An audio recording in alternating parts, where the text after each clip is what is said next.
말씀 구약 성경 시편 16편 1절 말씀부터 11절 말씀까지입니다. 구약 성경 제가 가진 성경책은 812페이지 812쪽에 있는 시편 16편 1절 말씀부터 11절 말씀까지입니다. 시편 16편 1절 말씀부터 우리 함께 읽겠습니다. 하나님이여 나를 지켜주소서. 내가 주께 피하나이다. 내가 여호와께 아뢰되 주는 나의 주님이시오니 주밖에는 나의 복이 없다 하였나이다. 땅에 있는 성도들은 존귀한 자들이니 나의 모든 즐거움이 그들에게 있도다. 다른 신에게 예물을 드리는 자는 괴로움이 더할 것이다. 나는 그들이 드리는 피의 전제를 드리지 아니하며 내 입술로 그 이름을 부르지 아니하리로다. 여호와는 나의 산업과 나의 잔의 소득이시니 나의 분깃을 지키시나이다. 내게 줄로 재어준 구역은 아름다운 곳에 있으며 나의 기업이 실로 아름답도다. 나를 훈계하신 여호와를 송축할지라. 밤마다 내 양심이 나를 교훈하도다. 내가 여호와를 항상 내 앞에 모시며 그가 나의 오른쪽에 계심으로 내가 흔들리지 아니하리로다. 이러므로 나의 마음이 기쁘고 나의 영도 즐거워하며 내 육체도 안전히 살리니 이는 주께서 내 영혼을 수월에 버리지 아니하시며 주의 거룩한 자를 멸망시키지 않으실 것임이니이다. 주께서 생명의 길을 내게 보이시리니 주의 앞에는 충만한 기쁨이 있고 주의 오른쪽에는 영원한 즐거움이 있나이다. 아멘. 할렐루야. 오늘도 하나님의 주님의 귀하신 영혼이 여러분 한 영혼에게 덮게 되기를 주여로 축원합니다. 사람 무엇으로 사는가라고 하는 채로 오늘 이 말씀하고 또 적용 같은 게 정말 오늘 우리는 사람이 살아가는데 오늘 세상적인 것을 얻기 위해서 노력하고 수고하는데 지금 도가 지나친 것 같아요. 그래서 그 돈 때문에 부부간에는 말할 것도 없고 부모와 자식 간에도 그러고 형제 간에도 원수가 되고 왼수가 되는 그런 경우가 왜 그럴까요? 돈이면 모든 걸 다 해결하는 저는 생각했는데 있어 보니까 그것 때문에 욕심이 생겨서 더 멀어지고 가더라는 것이죠. 오늘도 주님 우리 성가대 찬양이 있던 것처럼 하나님의 영혼이 여러분의 영혼을 덮게 되기를 주여로 축원합니다. 그래야만 참된 평안이 이르게 될 줄로 믿습니다. 오늘 16장 마지막 절에 그렇게 말씀하셨죠. 주께서 생명의 길을 내게 보이시리니 주의 앞에는 충만한 기쁨이 있고 주의 오른쪽에는 영원한 즐거움이 있다라고 했어요. 영원한 즐거움. 정말 이 세상에서 잠깐 쾌락이 아니라 영원한 즐거움을 얻는 우리 믿음의 성도들이 되시기를 주의 이름으로 축원합니다. 세상 사람들은 자기의 목적한 말을 자기가 생각하고 하고 싶은 것을 하는 경우가 많죠. 요즘에야 그 에베레스트 산이라고 하는 그 산은 많은 사람들, 우리나라도 많은 사람들이 등정을 하고, 재작년인가요? 그때도 등정하다 많은 사람이 죽기도 했는데, 1920년도에는 한 사람도 그곳에 등장한 사람이 하나도 없어요. 그런데 그 에베레스트 산에 600m 지점까지 거의 다 등정했는데 그쪽 등정하다가 죽은 사람이 있어요. 미국 사람인데 조지 말롤이라고 하는 사람인데 그 사람이 마지막 그 원정대를 가기 전에 그 필라델피아에서 어떤 그 강연을 했는데 마지막에 시간에 이런 질문을 받았어요. 당신은 왜 위험하고 힘들고 또 죽을지도 모르는 산에 오릅니까? 라고 질문을 받았어요. 그런데 이 사람이 아주 유명한 그 말을 남겼는데 아니 나는 그저 산에 그 앞에 있으니까 올라가는 거예요. 그랬어요. 산이 있으니까 올라간다라고 하는 거예요. 그런데 그는 1924년도 에베레스트라고 하는 그 산에 모든 사람들이 두려워하고 있는 그 산에 올라가지 않았는데 이분이 그 에베레스트 산 정상 600m까지 거의 다 올라가는 것이죠. 근데 거기까지 올라가다 죽고 말았어요. 등산을 싫어하는 사람들, 이 산에 올라가는 사람들, 싫어하는 사람들은 또 다시 내려올 걸 왜 힘들게 올라가느냐라고 말하는 사람들이 있죠. 이해하지 못하죠. 그 무거운 배낭을 메고 산에 오르다 보면은 숨도 차오르고 때로는 산소가 부족하기 때문에 고산증에 걸리는 아주 어떻게 보면은 뭐 이것은 죽음 직전까지 뭐 그러다 죽을 사람 많죠. 그런 일들이 심하게 느껴지는데 왜 그렇게 올라가느냐라고. 그래서 어떤 사람은 이렇게 얘기하죠. 어떤 사람들은 사서 고생한다고. 진짜 우리가 살다 보면 사서 고생하는 경우가 많아요. 그런 일들이. 이와 비슷한 관점에서 우리의 삶을 바라본다고 하면 그렇게 쓸데없이 올라갔다 내려올 수 있는 그 산을 왜 올라갔느냐라고 하는 그런 관점에서 우리 인생을 되돌아본다고 하면 당신은 죽을 것을 알면서 왜 그렇게 힘들게 고생하고 살고 있느냐라고 질문할 수도 있죠. 언젠가 죽을 것인데 뭐 그렇게 아둥바둥 살면서 죽을 둥 살도 사느냐라고 말할 수도 있을 것 같아요. 무거운 삶의 짐을 지고 힘겹게 인생이라고 하는 산을 오르다 보면 염려와 근심, 그 밖에 많은 세상의 고통들이 우리 앞길을 가로막기도 하고 때로는 질병이라고 하는 뜻하지 아니하는 재난으로 인해서 고통과 두려움에 빠질 때도 있습니다. 그럼에도 불구하고 왜 사느냐라고 하는 질문 앞에 여러분은 어떻게 대답하시겠습니까? 왜 여러분은 사느냐라고 묻는다라고 하면 뭐라고 대답하실까요? 이 질문에 대해서 성경은 삶에 대한 깊은 통찰력을 제시하고 있습니다. 오늘 말씀을 통해 우리의 삶의 동기와 의미를 발견하시고 우리가 살아갈 때 이 삶의 의미를 모를 때에 무의미하게 살아갈 수 있다라고 하는 것이죠. 그래서 우리의 삶의 동기와 의미를 발견하시고 그리고 무엇보다도 참된 행복을 누릴 수 있는 복된 성도들이 되시길 주님의 이름으로 축원합니다.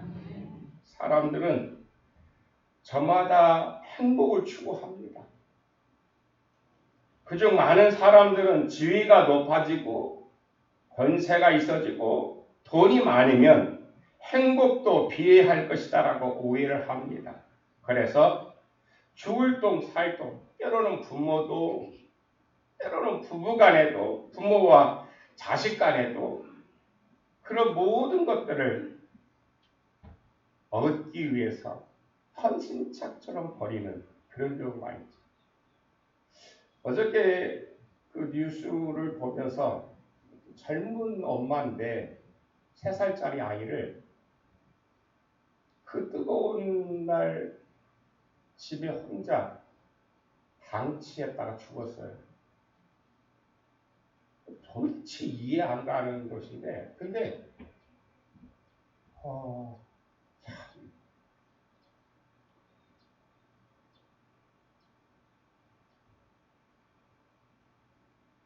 죽었어요.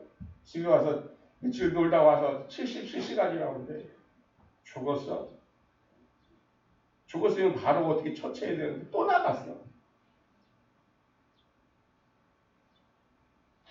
또 나가서 뭐 했는지 모르겠지만은 최초 죽은 지 보름인가 열흘 만에 그냥 죽었다.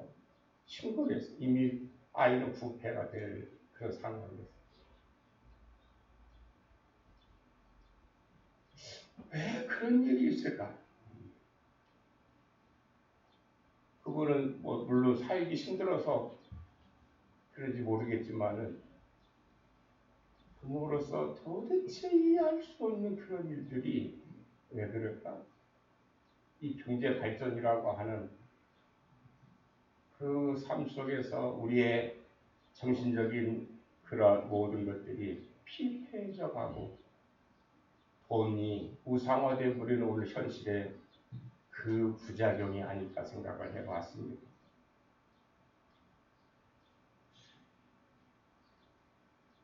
돈, 권세, 지위 이런 것 있으면 행복할 거라고 우려하고 그래서 지위와 권세와 물질을 추구하다 보니 주변의 많은 사람들과 원수되고 미워하게 되고 하는 그런 일들이 비일비재하다라고 하는 것입니다. 하지만 권세를 얻고 지위를 얻고 물질을 얻었는데 정작 있어야 행복은 거기에 존재하지 않는다라고 하는 것입니다. 인간은 마음의 기쁨과 즐거움 속에서 행복을 얻는 것이죠. 사실 돈 버는 일도 재미있고 부자가 되는 것도 즐거운 일입니다. 성공과 성취에도 기쁨이 있습니다. 하지만 이러한 것들은 우리의 궁극적인 즐거움을 채워주지 못한다라고 하는 것입니다. 사람은 영적 존재라고 하죠. 영적 존재라고 그래요. 그래서 우리는 영적인 것, 우리가 그 영적인 것이 채워지지 않으면은 결국 세상에 많은 것들이 얻어진다 할지라도 즐거움이 없다라고 하는 것입니다.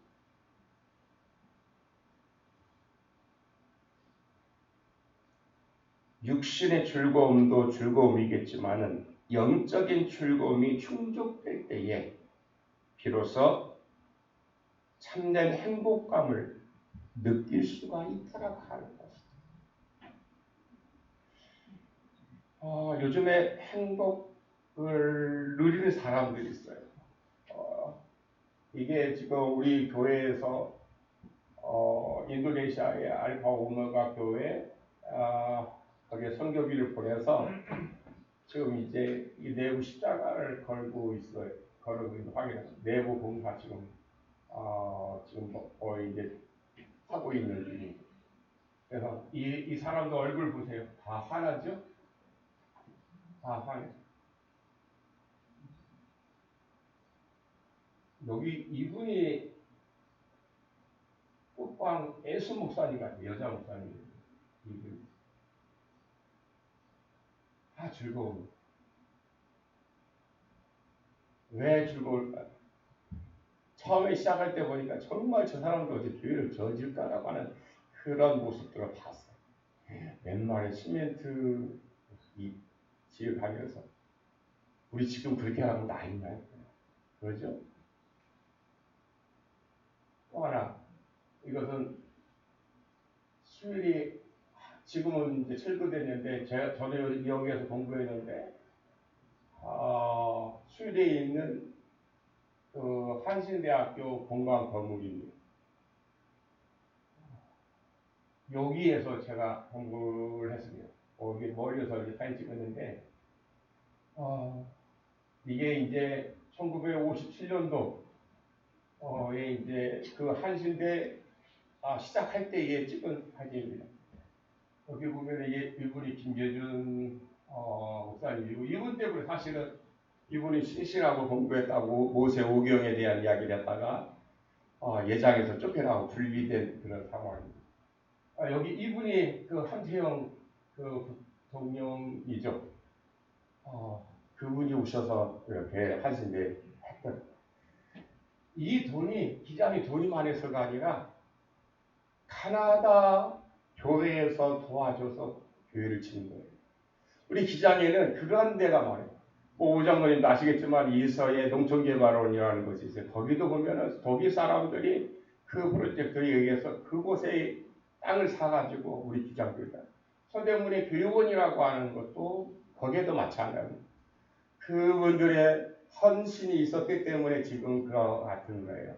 그런데 얼마 전에 제 친구가 캐나다에서 목회하다 들어왔는데 우리 한신대에 보냈던 그 교회를 가봤대요. 근데 시골 교회들이에요. 근데 그 교회들이 우리나라처럼 이제 그 동네에 캐나다는 그 동네 우리나라처럼 이렇게 뭐 많은 있진 않지만 그래도 어느 정도 동네가 되면은 거기에는 감리교도 있고 예장도 있고 뭐 기장도 있고 천주교도 있다라고 하는 거예요. 그런데 거기는 그런 연합 사업이 잘 되는 거예요. 사람이 없다 보니까 이 교회를 연합해가지고 한 군데서 예배를 드리는 거예요. 이제는 제가 이렇게 얘기하는 것은 아까 이분 여러분들이 정말 어렵게 헌금한 돈으로 지금 여기 이 교회가 알파 오메가 교회라고 하는 곳인데 약 한 200명 정도 되는 아이들까지 저기 교인들 수는 굉장히 많은데 지금 그들에게는 자립할 힘이 없는 거예요. 너무 가난해가지고 행복하죠. 정말 이런 곳에서 그들이 시골교회 교인들이 헌금해 준 것으로 학교를 짓고 행복하겠죠. 얼마 전에 제가 얘기했던 라오스에 가서 10년 동안 지금도 약사신데 그분이 10년 동안 매달 간다는 거예요. 매달 가서 부르면 거기 가서 봉사활동을 하는데 자기 사비까지 털어가서 학교도 줘주고 집도 줘주고 그러는 거예요. 근데 너무 얼굴이 밝은 거예요. 나 처음에 불교인인 줄 알았더니 불교인도 아니에요. 그냥 종교인이 아닌데 그 지역이 그러다 보니까 이제 그런 상황인데 그러니까 제가 유퀴즈라고 하는 그 프로에서 왔는데 유재석 씨가 이런 질문을 했어요. 그 노후 생활을 준비해야 되지 않겠습니까? 아니요, 이게 노후 생활을 준비하는 거야 그러더라고요. 자기 노후 생활을 준비하려고 정말 그 아파트까지 다 사고 그 사비를 들여가지고 그들을 줘주면서 학교 공부를 하는 그런 모습들, 학교 지고 그냥 하는 게 아니라 그 학교에서 아이들 공부하는 모든 장학금을 주고 있는 거예요.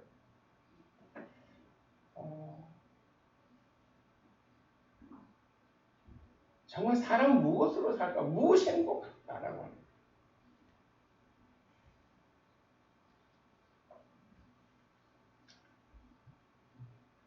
주님 앞에는 충만한 기쁨이 있고 주의 오른쪽에는 영원한 즐거움이 있나이다라고는 11절에서 그렇게 시인은 고백하고 있는데 이 말씀은 곧 우리의 기쁨과 즐거움의 근원이 어디 있는지를 분명하게 말씀하고 있는 것이죠. 우리 믿는 사람들, 특별히 오늘 예배에 참여한 여러분들에게는 세상 것의 즐거움이 아니라 영원한 우리에게 즐거움의 근원이 되신 주여 하나님의 이름으로 말미암아 기쁨이 되고 소망이 되는 우리 그런 모두 성도들 되시길 주님의 이름으로 축원합니다. 시편 4편 7절에 보면은 주께서 내 마음에 주신 기쁨은 그들의 곡식과 새 포도주가 풍성할 때보다 더하나이다 라고 그렇게 고백하고 있습니다. 주님께 있는 영원한 즐거움을 우리에게 허락하실 때 우리는 이 세상이 추구하는 가치가 없을지라도 행복할 수 있다라고 하는 것입니다. 오늘 3절 말씀을 보면 땅에 있는 성도들은 존귀한 자들이니 나의 모든 즐거움이 그들에게 있도다 라고 말씀하셨습니다. 여러분들 이곳에 오신 분들은 모두 다 존귀한 분인 줄로 믿습니다. 존귀하다라고 하면은 대접하여도 존귀한 사람들입니다. 여러분 서로 존경하게 되어지기를 주의 이름으로 축원합니다. 서로 존경하게 되기를 간절히 소망합니다. 그래야 그 즐거움이 오늘 우리에게도 있다라고 하는 것입니다. 세상 사람들처럼 세상이 겉으로 나타난 것 때문에 차별하지 마세요. 우리나라 차별금지법이 지금 집회 계류 중인데 거기는 분명히 몇 가지 독소 조항이 있어요. 우리 기독교인들은 특히. 그런데 수많은 것들은 우리가 지켜야 돼요. 얼마나 우리가 차별하고 있는지 몰라요. 우리가 성도로서 존귀한 자로 살아갈 때 주님의 즐거움을 우리에게 허락하시겠다라고 하는 약속의 말씀이에요. 우리는 무엇으로 인하여 존귀한 자가 될 수 있습니까? 4절 말씀에 보면은 다른 신에게 예물을 드리지 않고 내 입술로 그 이름을 부르지 않고 오직 하나님만을 섬길 때에 존귀한 자를 일컬음을 받게 된다라고 말씀하셨죠. 5절에는 하나님만이 나의 주인이시고 나의 보호자이심을 믿고 주님의 날개 아래 거하는 것을 기뻐하며 은혜에 감사하는 자가 존귀한 자라고 그렇게 우리에게 말씀하십니다. 또 하나님께서 나를 채찍으로 훈계하실지라도 나를 향한 하나님의 사랑을 의심하지 않고 그 말씀에 아멘으로 응답하는 자가 존귀한 자라고 말씀합니다. 하나님께 인정받는 존귀한 자가 되어서 소멸되지 아니하는 영원한 즐거움을 소유하게 되시길 주님의 이름으로 축원합니다. 미국의 강철왕이라고 하는 카네기의 사무실에는 볼품없는 한 폭의 그림이 벽에 걸려 있는데 사람들은 그 사무실에 들어가면은 그것을 집중해서 본다라고 하는 것입니다. 그 그림은 이런 것이 정말 어떻게 보면 이 환경의 모든 것들이 다 볼품이 없어요. 그 배는 썰물에 밀려서 황량한 갯벌에 덩그러니 내팽개쳐 있습니다. 그런데 카네기는 이 그림을 보물처럼 아꼈다라고 하는 것입니다. 지금 이 그림에는 나타나 있지 않지만 이 그림 밑에는 이런 글귀가 있습니다.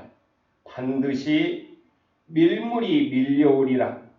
그날 나는 바다로 나아가리라 라고 하는 희망의 메시지가 있다라고 하는 것입니다. 지금 비록 춥고 배고픈 역경의 나날이지만은 밀물이 밀려올 희망의 그날을 기다리는 것입니다. 이처럼 희망은 우리를 살아가게 하는 원동력인 줄로 믿습니다. 희망은 이 세상을 살아가는 우리에게 절대적으로 필요한 줄로 믿습니다. 희망이 없으면 무의미한 삶을 살아가지. 왜 사는지도 몰라요. 희망이 있다고 하면 그 사람은 분명 가장 소중한 재산을 얻은 사람인 줄로 믿습니다. 10절 말씀에 보면 이는 주께서 내 영혼을 스올에 버리지 아니하시며 죄의 거룩한 자를 멸망시키지 아니하실 것임이니라고 말씀합니다. 우리는 예수 그리스도로 말미암아 구원함을 얻어서 하나님의 자녀가 되었고 영원한 생명을 소유한 하나님의 나라의 하나님의 자녀이고 하나님 나라의 백성이 되었습니다.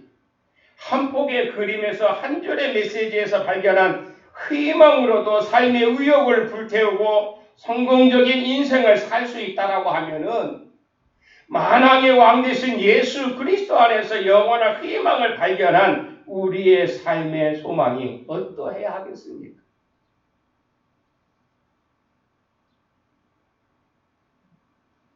사무엘의 어머니 한나는 자식이 없음으로 인하여 삶의 소망이 끊어지듯 그 마음에는 오직 번민과 울분과 괴로움과 슬픔이 가득했습니다. 엘리 제사장이 꼭 술 취한 여인처럼 기도하는 그 모습을 꼭 술 취한 여인처럼 오해할 정도로 그렇게 그 마음속에는 울분도 번민도 괴로움도 가득 차 있었다라고 하는 것입니다. 그러나 하나님께서 그에게 은혜를 베풀어 주시사 한나는 하나님께 소망을 두고 간절히 기도할 때에 엘리 제사장이 오해할 정도로 그래서 하나님께 소망을 두고 기도하는 것이죠. 그렇게 간절히 기도할 때 하나님은 그의 태를 열어주셨고 그 마음에는 오직 주님 주신 구원의 기쁨과 감사만 넘치게 된 줄로 믿습니다. 사무엘만 얻은 것이 아니라 그의 태가 열려서 그에게 기쁨이 되는 자녀를 주셨다. 마가복음 13장 5절 이하에 보면 말세에는 이런 것들이 일어날 것이다라고 말씀합니다. 처처의 지진과 기근과 난리와 전쟁이 끊이지 않을 때가 올 것이다라고 이미 우리에게 말씀해 주셨죠. 그러나 염려할 것은 없습니다. 구원받은 자녀에게는 성령께서 함께 하심으로 이 모든 환난을 견디게 하시어 결국 구원을 얻으리라고 하는 그 약속을 믿기 때문에 결코 두려워하지 않습니다. 다만 성령과 함께하지 못할 때 두려울 수밖에 없겠죠. 절망할 수밖에 없겠죠. 주님의 의로운 손으로 붙들림을 당하지 아니하면 얼마나 두렵겠습니까?